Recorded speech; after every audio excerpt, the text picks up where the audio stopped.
आज की हमारी इस वीडियो का टॉपिक है transformer parts name and their function. मतलब इस वीडियो के अंदर हम यह जानेंगे कि ट्रांसफॉर्मर में कौन कौन से पार्ट्स लगे होते हैं और उनका क्या क्या कार्य होता है। दोस्तों वीडियो के अंदर आपको ये अच्छे समझ में आए इसके लिए मैंने यहाँ पे ट्रांसफॉर्मर की तस्वीर ली है और इसी के अलावा मैंने यहाँ पे 12 ट्रांसफॉर्मर के पार्ट्स को हाईलाइट कर रखा है, जैसे नंबर 1, नंबर 2, नंबर 3। तो दोस्तों अभी हम एक एक करके इन सभी पार्ट के नाम और इनके काम क्या है वो जान लेंगे। तो वीडियो को स्टार्ट कर लेते हैं। तो सबसे पहले हम पहले पार्ट से शुरू करते हैं। तो आपको यहाँ पे दिख रहा है नंबर 1। तो दोस्तों यह जो नंबर 1 निशान बना रखा है ये पूरा का पूरा जो है ये है हमारा ट्रांसफॉर्मर टैंक। दोस्तों यहाँ पर एक निशान यहाँ पे बना रखा है, लेकिन हमारा जो ट्रांसफॉर्मर टैंक होता है ये पूरा का पूरा ट्रांसफॉर्मर टैंक होता है।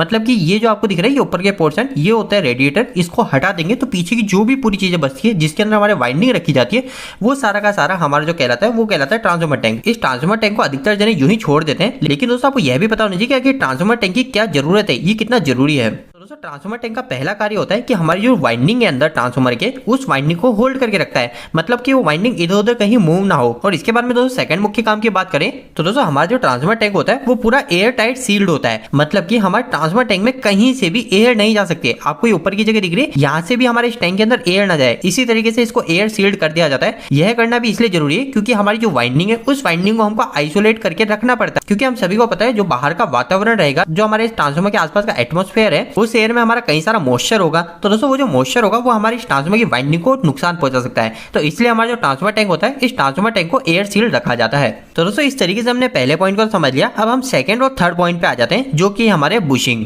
दोस्तों हमारे इस ट्रांसफॉर्मर के टॉपिक में आगे बढ़ने से पहले हमारे आज के इस वीडियो को स्पॉन्सर करने वाले को धन्यवाद देंगे जो कि अनअकैडमी एजुकेशन प्लेटफॉर्म है। दोस्तों इस वीडियो के माध्यम से अनअकैडमी प्लेटफॉर्म स्टूडेंट को यह बताना चाहता है कि इस समय अनअकैडमी गेट 2021 की प्रिपरेशन के लिए काफी सारे नए नए तरीकों को ला रही है। और इसी के बीच में अनअकैडमी इसी 30 सितंबर को इंडिया लेवल पर एक गेट चैलेंज टेस्ट करवा रही है। इस टेस्ट में पार्टिसिपेट करना पूरी तरीके से फ्री है और जो इस टेस्ट में टॉप 25 स्टूडेंट होंगे उनको अनअकैडमी के द्वारा कुछ प्राइजेस भी दिए जाएंगे। और अगर हम इसी टेस्ट के बारे में बात करें तो इस टेस्ट के अंदर आपको 65 क्वेश्चन दिए जाएंगे जिसको सॉल्व करने के लिए आपके पास 150 मिनट होंगे। और दोस्तों यहाँ पर अच्छी बात यह है कि ये जो टेस्ट कंपनी ले रही है ये गेट 2021 को देखकर ही डिजाइन किया गया है। तो इस टेस्ट को देने से सबसे पहली चीज तो आपकी प्रैक्टिस होगी और इसी के साथ साथ आपको अपनी ऑल इंडिया लेवल रैंक भी पता चल जाएगी। और आखिरी के अंदर मैं वापस बता देता हूँ कि जो इसके अंदर टॉप 25 स्टूडेंट रहेंगे उनमें स्टार्टिंग के 5 जनों को 5,000 रुपए, 6 से लेकर 15 तक के स्टूडेंट को 3,000 रुपए और जिनकी रैंक 16 से 25 तक आती है उनको 2,000 रुपए के अमेजॉन वाउचर भी दिए जाएंगे। तो दोस्तों अगर आप में से भी कोई भी अनअकैडमी के इस गेट चैलेंज में पार्टिसिपेट करना चाहता है तो उसको इसी वीडियो के डिस्क्रिप्शन बॉक्स में लिंक मिल जाएगा, आप वहां से जाके और बेहतर जानकारी ले सकते हैं। अभी के लिए दोस्तों हम वापस से हमारे टॉपिक के ऊपर आ जाते हैं जिसके अंदर हम सेकंड और थर्ड नंबर पॉइंट को समझ लेते हैं। तो दोस्तों यहाँ पर जो सेकंड आपको पार्ट दिख रहा है ट्रांसफॉर्मर का ये भी हमारी बुशिंग है और जो तीसरे नंबर का पार्ट दिख रहा है ये भी हमारी बुशिंग है। तो आपको दिख रही है पीछे बुशिंग, तो ये जो बुशिंग आपको थोड़ी छोटी दिख रही है और ये जो सेकंड नंबर वाली बुशिंग है ये आपको थोड़ी ज्यादा दिख रही है। तो 4 बुशिंग ये वाली है और 4 बुशिंग पीछे वो छोटी वाली है। तो दोस्तों यह जो ट्रांसफॉर्मर का पार्ट है इसे बुशिंग कहा जाता है। अब इसके अंदर भी दोस्तों दो चीजें हो जाती है, एक हो जाती है हमारी प्राइमरी बुशिंग और सेकंड हो जाती है हमारी सेकेंडरी बुशिंग। क्योंकि हम सभी को पता है ट्रांसफॉर्मर के अंदर एक इनपुट होता है और एक आउटपुट होता है। तो इनपुट की जो बुशिंग होगी उसको प्राइमरी बुशिंग बोल देंगे और आउटपुट की जो बुशिंग होगी उसको सेकेंडरी बुशिंग बोल देंगे। इसके अलावा दोस्तों कहीं कहीं पे इसे प्राइमरी सेकेंडरी की जगह हाई वोल्टेज और लो वोल्टेज बुशिंग भी कहा जाता है। और दोस्तों अगर हम इस बुशिंग के काम की बात करें तो ये जो बुशिंग होती है काफी ज्यादा इंपॉर्टेंट है। क्योंकि अगर हमारे जो ट्रांसमिशन लाइन का वायर है उस वायर को लाके अगर मैं हमारी इस वाइंडिंग से डायरेक्ट कनेक्ट करूंगा तो वो किसी भी तरीके से सेफ नहीं होगा। वो वायर हमारी इसकी बॉडी पे टच हो सकता है ट्रांसफॉर्मर की, इसके अलावा और भी कई सारी प्रॉब्लम हो सकती है। तो इसके लिए हमारी ये बुशिंग लगाई जाती है जिसकी वजह से हमारी ट्रांसफॉर्मर की जो बॉडी है और हमारा जो लाइव वायर है उनके बीच में एक डिस्टेंस पैदा हो जाता है जो कि किसी भी प्रकार के शॉर्ट सर्किट को होने से रोकने में काफी ज्यादा सहायक है। तो दोस्तों इस तरीके से हमारा सेकंड और थर्ड पार्ट इस ट्रांसफॉर्मर का क्लियर हो जाता है। नेक्स्ट आ जाता है दोस्तों हमारे फोर्थ पॉइंट पे। अब फोर्थ पॉइंट के अंदर जो हमारे मार्क रखा है वो हमारे इसको कर रखा है। अब दोस्तों ये जो चीज है इसको भी 2 नामों से बोला जाता है। सबसे पहली चीज ज्यादा अगर आपको जो सुनने को मिलेगा वो सुनने को मिलेगा रेडिएटर, और इसी के अलावा दूसरी चीज जो कहीं कहीं पे बोली जाती है वो इसको बोली जाती है दोस्तों कूलिंग फिन्स। तो अगर कभी भी आपको ट्रांसफॉर्मर के ऊपर ये चीज दिख रही है, आपको ये दिख रही है यहाँ से स्टार्ट हो रही है और ये यहाँ तक कनेक्ट हो रही है, इसी तरह ये जो नंबर 1 लग रही है, नंबर 2 रेडिएटर, नंबर 3, नंबर 4 और इसी तरह उस दूसरी साइड भी ट्रांसफॉर्मर के ऐसे 4 रेडिएटर या फिर 3 रेडिएटर लग रहे होंगे। तो दोस्तों यह जो हमारे रेडिएटर है इस रेडिएटर को कूलिंग फिन्स के नाम से भी जाना जाता है। यहाँ पे मैं फैन शब्द नहीं ले रहा हूँ, यहाँ पे मैं फिन्स ले रहा हूँ। तो इस बात का आपको ध्यान रखना है, कूलिंग फिन्स के नाम से जाना जाता है। अब दोस्तों आखिर में इस कूलिंग फिन्स का मतलब रेडिएटर का काम क्या है, तो इसका काम काफी ज्यादा सिंपल है। जैसे कि हम सभी को पता है हमारे ट्रांसफार्मर के अंदर हम क्या रखेंगे, वाइंडिंग रखेंगे, और वाइंडिंग के अंदर से हमारा क्या होगा, करंट फ्लो होगा। तो जब करंट फ्लो होगा वायर के अंदर से, तो हमारा जो वाइंडिंग है, जो वायर है, वो वाइंडिंग पूरी हीट होगी। तो हीट होने के कारण वाइंडिंग हमारे जो ट्रांसफार्मर टैंक के अंदर जो ऑयल भरा हुआ है, वो ऑयल भी हमारा गर्म होगा। तो जब ऑयल गर्म होगा तो उसकी एक वास्तविक क्रिया होती है कि हमारा जो गर्म ऑयल होगा वो गर्म ऑयल ऊपर की तरफ आ जाएगा, और जो ठंडा ऑयल है वो ठंडा ऑयल टैंक के नीचे रह जाएगा। तो जब वो ऑयल ऊपर की तरफ आता है ना, तो दोस्तों ये जो रेडिएटर है, इस रेडिएटर में यहाँ से दो पाइप लगे रहते हैं। एक होता है इनकमिंग का पाइप और एक होता है आउटगोइंग का पाइप। तो जब हमारा ऑयल गर्म होता है तो वो ऑयल ऊपर की तरफ आता है, गर्म ऑयल। अब वो गर्म ऑयल जब ऊपर की तरफ आता है तो हमारे इस पॉइंट के अंदर, हमारे इस रेडिएटर के अंदर इधर चले जाता है। तो इस पाइप के अंदर जैसे ही हमारा ऑयल आता है, फिर वो ऑयल जो है वो धीरे धीरे धीरे धीरे जो पतले पतले स्लॉट बने हुए, जो फिन्स बने हुए, इस फिन से हमारा ऑयल धीरे धीरे धीरे टपकता है।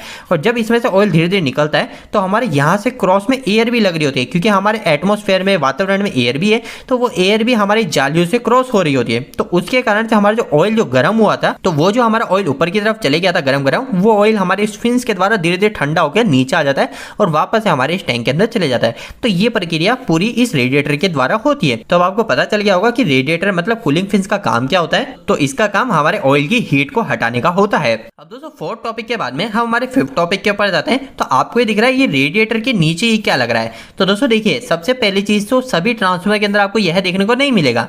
ये इसलिए देखने को नहीं मिलेगा क्योंकि ये जो मैंने ट्रांसफार्मर यहाँ पे लिया है, ये हमारा है पावर ट्रांसफार्मर। आपने ट्रांसफार्मर के दो टाइप जरूर सुने होंगे, एक पावर ट्रांसफार्मर होता है और एक होता है डिस्ट्रीब्यूशन ट्रांसफार्मर।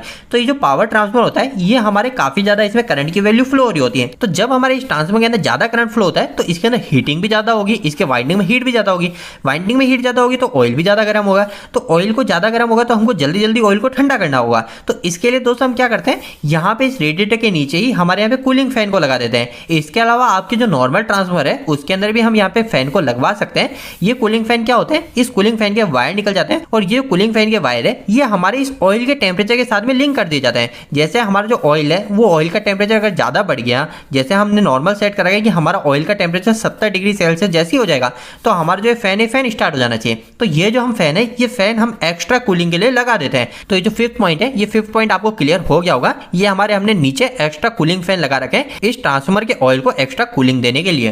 इसके बारे में दोस्तों नेक्स्ट हमारा छठा पार्ट आ जाता है। तो सिक्स पार्ट हमारा कहाँ पे लोकेट है, ये है हमारे इस टैंक पे। तो आपको दोस्तों यहाँ पर एक टैंक और दिख रहा होगा, ये तो हमारा एक मेन टैंक हो गया जो ट्रांसफार्मर का मेन टैंक है। इसके अलावा दोस्तों आपको यहाँ पर एक और टैंक दिख रहा है। तो इस टैंक का क्या नाम है, तो यह टैंक से जुड़े काफी ज्यादा सवाल आपके इंटरव्यू में पूछे जाते हैं। तो दोस्तों इसके ऊपर मैंने ऑलरेडी डिटेल वीडियो बना रखा है इस टैंक के ऊपर। इसके अलावा एक ब्रीदर होता है, उस ब्रीदर के ऊपर। तो इन सभी चीजों के ऊपर मैंने ऑलरेडी एक डिटेल वीडियो बना रखा है। अगर आप वो वीडियो देखना चाहते हैं, वो वीडियो आपको इसी वीडियो के एंड स्क्रीन में मिल जाएगा। तो आप वो वीडियो जरूर देखिएगा, उसके अंदर आपको इनकी एक एक प्रक्रिया पता चल जाएगी। फिर भी अगर हम इसी वीडियो के अंदर थोड़ी सी पॉइंट की बात करें तो हमारा जो टैंक है, इस टैंक को बोला जाता है कंजर्वेटर टैंक। अब दोस्तों आखिर ये कंजर्वेटर टैंक करता क्या है, तो यह टैंक हमारे ऑयल को, जब ऑयल हमारा हीट होता है तो उसको एक्सपांड होने में मदद करता है। इसके अलावा हमारा जो ऑयल है वो ऑयल को एक्स्ट्रा स्टोरेज में भी यह काम आता है। अब सबसे पहली चीज एक्सपांड क्या होता है, तो एक्सपांड वही चीज है जो कि मैंने अभी आपको नॉर्मल भाषा में बताई थी। इसको टेक्निकल लैंग्वेज में हम एक्सपांड बोल सकते हैं।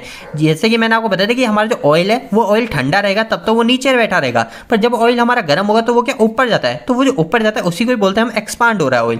तो जब ऑयल एक्सपांड होता है तो हमारे ये जो टैंक है, टैंक तो फुल भरा हुआ है, तो ऑयल को एक्सपांड होने के लिए भी जगह चाहिए ना। जब ऑयल ऊपर उठेगा तो उसको जगह चाहिए, तो उसके लिए करते हैं ये हमारा जो कंजर्वेटर टैंक है, इस टैंक को हम सिर्फ आधा ही भर के रखते हैं। तो इसको आधा भरने से क्या होगा, ऑयल को एक्सपांड होने की जगह मिल जाएगी। तो इसीलिए हमारा जो कंजर्वेटर टैंक है, इस कंजर्वेटर टैंक को आधा भी भरा जाता है। इसके ऊपर दोस्तों डिटेल में आपको जानकारी चाहिए तो आप प्लीज से उस वीडियो को देखिएगा। आपको इस कंजर्वेटर टैंक से और ब्रीदर से जुड़ी कई सारी नॉलेज उस वीडियो के अंदर मिल जाएगी। अभी के लिए दोस्तों हम नेक्स्ट पार्ट के ऊपर आ जाते हैं, जो कि हमारा 7 पार्ट। अभी 7 पार्ट कहाँ पे आपके अटैच हो रहा है, तो आपको ये दिख रहा है ये हमारे इस बुशिंग पे कनेक्ट हो रहा है। अब दोस्तों ये जो बुशिंग है, आप बोलेंगे ये तो हमारी इसी की बुशिंग है। दोस्तों ऐसा बिल्कुल भी नहीं है। ये जो हमारा 7 पार्ट है ये हमारी अलग बुशिंग है। तो दोस्तों यह जो बुशिंग है ये है हमारे ग्राउंड के टर्मिनल की। अगर आप सभी इलेक्ट्रिकल फील्ड में कहीं पे वर्क कर रहे हैं तो आप सभी ने नोटिस किया होगा कि हमारा जो ट्रांसफार्मर का स्टार पॉइंट होता है, उस स्टार पॉइंट को हम क्या करते हैं, ग्राउंड से कनेक्ट करते हैं। तो दोस्तों वो जो ग्राउंड से कनेक्ट किया जाता है वो हमारे इसी पॉइंट के द्वारा किया जाता है। किसी किसी ट्रांसफार्मर के अंदर अंदर यहाँ पे बैक साइड में दे दिया जाता है वो पॉइंट, किसी किसी ट्रांसफॉर्मर में ऊपर ही दे दिया जाता है। तो इस ट्रांसफॉर्मर के अंदर यहाँ पे ऊपर दे रखा है कि ग्राउंड का टर्मिनल। तो यह जो 7th पार्ट है इसको हम बोलेंगे सिस्टम ग्राउंड टर्मिनल। और दोस्तों इसी बीच में आपको बता दूं, अगर आपके मन में यह भी कंफ्यूजन है कि हमारे ट्रांसफॉर्मर का जो स्टार पॉइंट होता है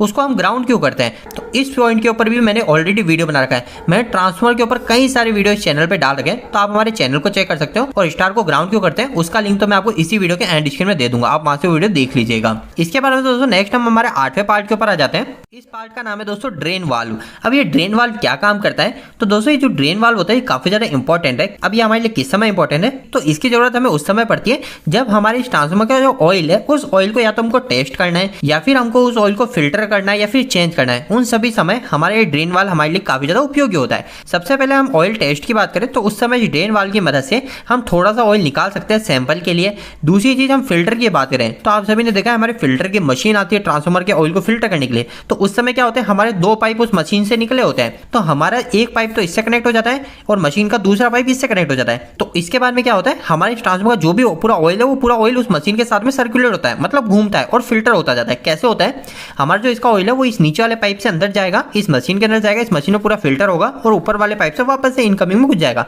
तो हमारा इस तरीके से पूरी प्रक्रिया चलती रहती है और हमारा जो ट्रांसफॉर्मर का ऑयल है वो फिल्टर कर दिया जाता है। इसके अलावा जब हमें ट्रांसफॉर्मर के ऑयल को पूरा चेंज करना होता है तो उस समय भी हमारा ये 8 पार्ट जो कि ड्रेन वाल्व है ये हमारे काफी काम आता है। तो अब आपको पता चल गया होगा कि आखिर इस पॉइंट को क्या बोलते हैं और इसका क्या नाम है। अब दोस्तों इस 8 पॉइंट के बाद में हमारा नेक्स्ट पॉइंट आता है 9 पॉइंट। तो दोस्तों हमारा जो 9वां पार्ट है वो हमारे इस चित्र के अंदर नहीं है, क्योंकि हमारा जो 9वां पार्ट है वो ब्रीदर है और वह जो ब्रीदर है वो ब्रीदर इस कंजर्वेटर टैंक के साथ में कनेक्ट होता है। तो वो ब्रीदर इस कंजर्वेटर टैंक के पीछे की साइड चले गया, तो उसकी अलग से इमेज मैंने यहाँ पे नीचे लगा रखी है। तो दोस्तों यह जो आपको पॉइंट दिख रहा है ये काफी ज्यादा इंपॉर्टेंट है, इंटरव्यू के अंदर इससे काफी ज्यादा सवाल पूछे जाते हैं। तो अगर अभी हम सबसे पहले इसके नाम की बात करें तो इसका नाम है दोस्तों ब्रीदर। अगर इस ब्रीदर को आप हिंदी में ट्रांसलेट करोगे तो आपको इसकी वर्किंग पता चल जाएगी। ब्रीदर का मतलब हो गया कि सांस लेना, सांस छोड़ने के लिए। तो हमारे जो ट्रांसफॉर्मर के अंदर जो भी बाहर की एयर जाएगी, जो भी चीजें होगी वो सारी की सारी इस ब्रीदर के थ्रू जाएगी। तो इस ब्रीदर के अंदर यहाँ पे सिलिका जेल का उपयोग किया जाता है ताकि हमारा जो बाहर की एयर है उस एयर के साथ में हमारा कोई भी मॉइस्चर ना चले जाए। तो ब्रीदर का जो मुख्य काम होता है वो यही होता है कि हमारी जो बाहर की एयर है उस बाहर की एयर को फिल्टर करके ही ट्रांसफॉर्मर के अंदर भेजना।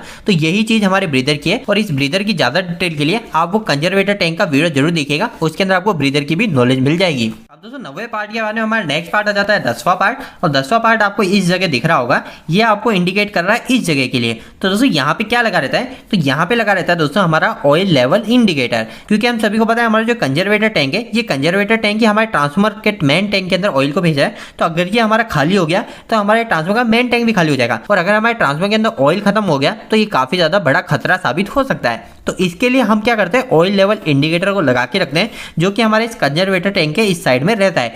इसके अलावा दोस्तों किसी किसी ट्रांसफॉर्मर में यहाँ पे ऑयल लेवल इंडिकेटर की जगह यहाँ पे आपको ऑयल टेम्परेचर इंडिकेटर भी देखने को मिल सकता है। टेम्परेचर इंडिकेटर क्या काम करेगा, तो हमारे ऑयल का टेम्परेचर क्या है वो हमें बताएगा। पर अधिकतर केस में आपको ऑयल लेवल इंडिकेटर ही देखने को मिलेगा, मतलब कि अभी ऑयल कितना भरा हुआ है, वो खाली तो नहीं हो गया, वो चीज आपको इस जगह देखने को मिल जाएगी ट्रांसफॉर्मर के। तो दोस्तों इसी के साथ में हमने हमारे ट्रांसफॉर्मर के टोटल 10 पार्ट को जान लिया है। अब हमारे सिर्फ आखिरी में 2 पार्ट और बचे हैं, एक 11 और एक 12।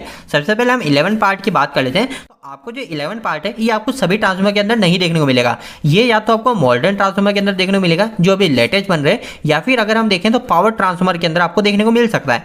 ये क्या पार्ट है दोस्तों, तो आपको दिख रहा है जो बुशिंग है, इस बुशिंग के नीचे यहाँ पे एक अलग से एक पार्ट को लगा रखा है। ये चीज क्या है, तो यह है दोस्तों हमारे सीटी। और अगर हम इसी पार्ट का नाम देखें जो कि हम इसको बोलते हैं, वो बोलते हैं दोस्तों बुशिंग करंट ट्रांसफॉर्मर। ये जो बुशिंग करंट ट्रांसफॉर्मर है, यह जो करंट ट्रांसफॉर्मर है ये हमारे प्राइमरी साइड पे लगा होता है, ताकि हमारे इस ट्रांसफॉर्मर के अंदर कितना करंट जा रहा है उस करंट की हम अच्छे से मॉनिटरिंग कर सके। तो उसके लिए आजकल के हमारे जो मॉडर्न ट्रांसफॉर्मर आ रहे हैं उसके अंदर हमारे बुशिंग के साथ में ही एक सीटी लगा दी जाती है। और दोस्तों आखिरी के अंदर हमारा 12 पार्ट बच जाता है, जो कि हमारा कंट्रोल पैनल। अभी कंट्रोल पैनल क्या है, तो इसके तो नाम से आपको पता चल गया कि कंट्रोल करने के लिए जो पैनल लगाया जा रहा है वो कंट्रोल पैनल है। तो हमारी ट्रांसफॉर्मर के अंदर जितने भी हमारे कंट्रोल के वायर है वो सभी सबसे पहले इस कंट्रोल पैनल के अंदर आएंगे।